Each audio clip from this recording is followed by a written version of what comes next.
তবু আমার অহংকে কোনোদিন ওই কাঙালি মায়ের বাচ্চা যে কাঙালি মা, ওগো বাচ্চাজি, ওগো কাঙালি মা, কতদিন পরে তুমি এলে। আসবো না বাবা? দাও বাবা দাও, তোমার স্বপ্ন তুমি পূরণ করে দাও।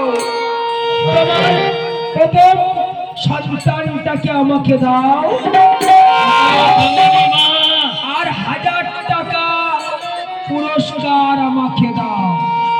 পুরস্কার পুরস্কার আর আমি দিতে পারবো না কাঙালি মা। কেন? কারণ আমার টাকার উপরে টাকা ছিল, সব রুয়ে খেয়ে নিয়েছে। বাচ্চা যে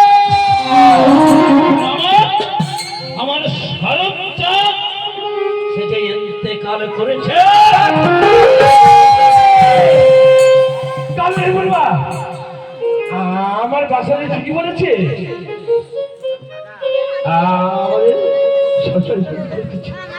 টাকার উপর টাকা রেখে সব বসে গেছে। তাদের বাচ্চাও ঠিকই কথা বলছে, আর তুইও ঠিকই কথা বলছিস। কাঙালি মা, আমি সব বুঝতে পেরেছি। কাঙালি মা, তোরা দুজনে ঠিক, শুধু কেবল মাত্র আমি ভুল। তবে যাবার সময় একটা কথা বলে যাও, আজ বুঝতে পারলাম তুই একটা প্রতারক বাচ্চা,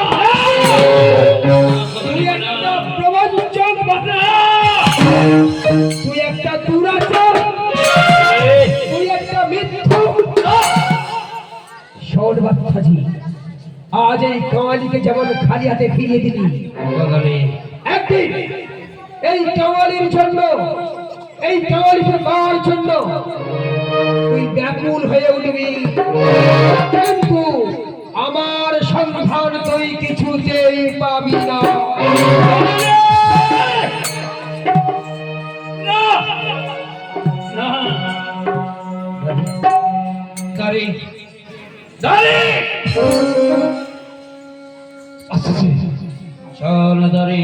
বাসাজি, একটা কথা কান খুলে শুনে নাও। বাসাজি, আমার মহলে গোপন জায়গায় সুন্দর করে একটা গহ্বর করবে,